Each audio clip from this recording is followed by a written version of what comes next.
السلام علیکم، میں ہوں ناصر خان اور میں خان صاحب گوٹ فارم سے آپ سے مخاطب ہوں۔ سر جی، آج کا موضوع ہے کہ اسٹال فیڈنگ یا گریزنگ، یعنی بکریوں کو ہم فارم کا جو ماڈیول ہوتا ہے اس میں پالیں یا اس کو چرائی پہ رکھیں۔ اور اس کے ساتھ جو نا ایک دو تین موضوعات اور بھی، ہمارے ایک دوست ہیں اور بڑے اچھے مطلب ہے کہ اس کو کہہ لیں کہ یعنی بکریوں سے شوق رکھنے والے ایک ساتھی ہیں ہمارے، عامر ریاض نام ہے ان کا، قطر میں ہوتے ہیں۔ تو انہوں نے دو چار چھ ٹاپکس مجھے بھیجے تھے کہ یار ان پہ ویڈیو بنائی جائے، لیکن وہ چھوٹے سے ٹاپک تھے، تو میں نے کہا کسی ایک ویڈیو میں اس کو شامل کر دوں گا تاکہ تمام دوستوں کو بھی اس کا پتہ چل سکے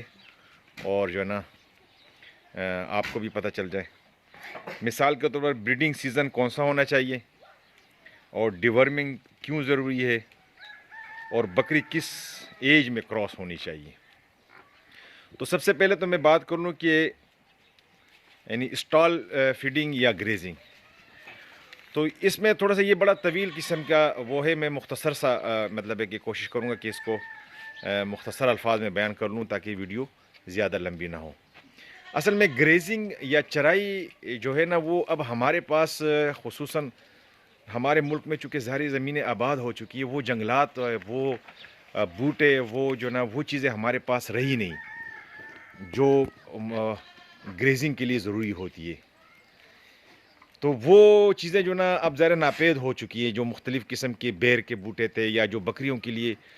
ضروری جس میں منرلز ہوتا تھا، یا جو بہت زیادہ یعنی ان کے اس کے لیے، یعنی اس سے پہلے اگر آپ غور کریں گریزنگ پہ، تو آج سے 50 سال پہلے یا 60 سال پہلے ہم بھینسوں کی بھی گریزنگ کرتے تھے، ہم گائیوں کی بھی گریزنگ کرتے تھے، اسی گریزنگ پہ پالتے تھے، ٹھیک ہے نا، اور بکریوں کو تو کرتے تھے۔ لیکن آہستہ آہستہ ہم سمجھنے لگے بھینسوں کو اور گایوں کو کہ یار یہ گریزنگ پہ ہمیں وہ رزلٹ دینے والے نہیں ہیں، تو آہستہ آہستہ ہم نے ان کو گھر تک محدود کر دیا، اور پھر اس کو پراپر طریقے سے جو اس کی فیڈنگ ہوتی ہے اس کو ونڈا ڈالنا شروع کر دیا، اور اس کے تمام جو ان کے منرلز چاہیے ہوتے ہیں، جو وٹامنس چاہیے ہوتے ہیں، جو پروٹینز وغیرہ چاہیے ہوتے ہیں، ان تمام چیزوں کو پھر ہم نے کور کیا، اور اس کو دودھ اس سے لینا شروع کر دیا، کیونکہ ہماری دودھ کی کھپت زیادہ ہوتی جا رہی تھی، اور پھر گریزنگ سے وہ جانور، بڑے جانور یہ پل نہیں رہتے۔ اس طرح گایوں کا بھی سلسلہ تھا۔ اچھا، اب ہمارے پاس یہ بکریاں رہ گئی ہیں جو ابھی گریزنگ پہ ابھی بھی موجود ہے، وہ چرواہا سسٹم ابھی تک موجود ہے، لیکن ابھی پاکستان میں اور خصوصاً ہندوستان میں بھی اور بنگلہ دیش میں بھی آہستہ آہستہ لوگوں میں شعور آ رہا ہے کہ یار یہ بھی اسی ٹائپ کا جانور ہے، اور اس کو اتنی ساری چیزوں کی ضرورت ہوتی ہے جتنی کسی بھینس کو یا کسی گائے کی ضرورت ہوتی ہے، بلکہ بکری اس سے زیادہ حساس جانور ہے میرے خیال میں، کیونکہ یہ 14-15 مہینے میں 2 مرتبہ سو جاتی ہے، بچے 2 یا 3 ہوتے ہیں، تو اس بکری کو پھر زیادہ وٹامنز اور منرلز اور اللہ آپ کا بھلے کرے پروٹینز اور کاربوہائیڈریٹ، بہت ساری چیزیں جو ہوتی ہیں جو غذا میں شامل ہوتی ہیں ان کو چاہیے ہوتی ہیں۔ تو پھر گریزنگ ہمارے پاس چونکہ وہ رزلٹ ہمیں نہیں ملتا ہے بکریوں سے، تو اس لیے گریزنگ کے حوالے سے تو میرا اپنا تجربہ یہ ہے کہ گریزنگ تو بہت بیکار چیز ہے۔ اسٹال فیڈنگ میں یہ ہوتا ہے کہ اس پہ پراپر طریقے سے آپ مطلب ہے کہ ہر چیز ونڈا ہوتا ہے، اور آپ اس پہ لسن یا بہت ساری چیزیں ہوتی ہیں جو بھی لوگ کرتے ہیں، اور پراپر طریقے سے آپ ڈال رہے ہوتے ہو، اور صبح اور شام، اور ان کے صحت کا خیال رکھتے ہو، تو اس سے آپ کو رزلٹ ملتا ہے۔ اچھا، بہت سے چرواہوں کا یہ بھی خیال ہے کہ نہیں یار، اس سے اسٹال فیڈنگ میں چونکہ اخراجات بہت بڑھ جاتے ہیں اور اخراجات ہوتے ہیں، تو اس طریقے سے جو نا پھر جو نا بکری سے وہ رزلٹ یا وہ منافع ہم کما نہیں پاتے ہیں جس کے لیے ہم بکریاں پالتے ہیں۔ تو میرے بھائی، اس کا یہ ہے کہ اگر آپ گریزنگ میں جاتے ہو تو آپ کو پھر بکری سال میں یا 14 مہینے میں ایک ہی مرتبہ سوتی اور ایک ہی مرتبہ بچے دیتی ہے۔ اس کی وجہ یہ ہے کہ وہ اپنا باڈی سکور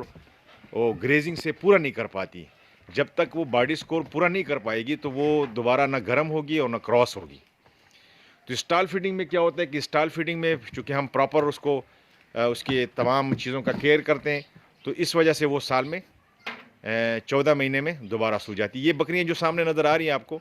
یہ تمام کی تمام کراسڈ ہے، مطلب ایک گبن ہے، اور اس کا رزلٹ میں آپ کو یہ بتا دوں کہ یہ تقریباً 3 مہینے کے اندر، مطلب انہوں نے بچے دیے اور 3 مہینے کے اندر اندر جو ہے نا دوبارہ جو ہے نا یہ क्रॉस हो गई, तो 3 महीने के अंदर अंदर मतलब क्रॉस होने के बाद 3 महीने इन्होंने अपने बच्चों का दूध भी पूरा किया और क्रॉस हो गई। अभी मतलब है कि दोबारा तकरीबन अभी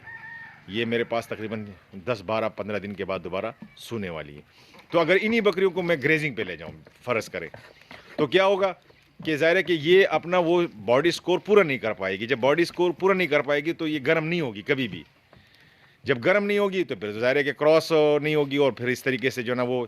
तो अगर आप एक तरीके से देख लें तो घुमा फिरा के कान यहाँ से पकड़े या वहाँ से पकड़े तो बात एक ही बनेगी आपकी। हाँ, इसमें आपको थोड़ी सी ये स्टॉल फीडिंग में ये सहूलत हो जाती है कि ग्रेजिंग के लिए प्रॉपर एक बंदा सुबह निकलेगा और शाम तक ईद है, बकरीद है, गम है, खुशी है, उसको भाई बाहर बकरियों को लेके जाना है। स्टॉल फीडिंग में ये हमें बचत हो जाती है कि हम सैकड़ों जानवरों को मैनेज कर सकते हैं अगर आपके पास एक प्रॉपर मैनेज सिस्टम मौजूद हो, एक फार्म मौजूद हो, नंबर 1। नंबर 2 कि सुबह 1 घंटा 1.5 घंटे का काम होता है जिनको फीड करना होता है और शाम को घंटा 1.5 घंटे का काम होता है जिनको फीड करना होता है। बाकी आप इससे फारिग होते हो। फारिग से मुराद ये कि आप फिर इनके जो दूसरे लवाजमात है वो पूरे करने निकलते हो, मतलब इनके लिए लुसन का इंतज़ाम करना या दवाइयों का या इलाज मुआवजे का, तो उससे आप थोड़ा सा रिलैक्स हो जाते हो और जानवर इस तरीके से बनता भी है। तो मैं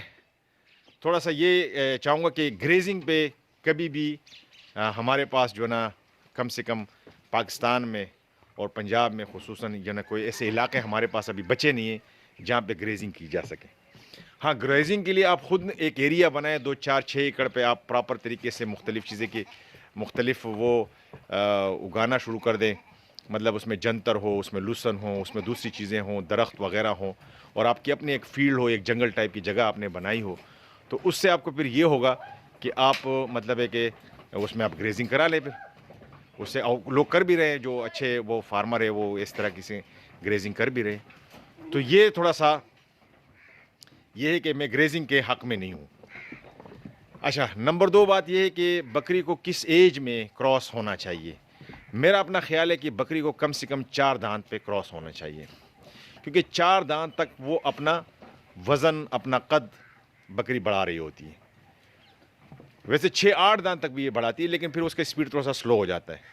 तो अगर हम छोटे बच्चों को अगर क्रॉस करा देंगे तो उससे ये होता है कि वो तो क्रॉस हो जाएगी, लेकिन वो एक में ये मसला आ जाता है कि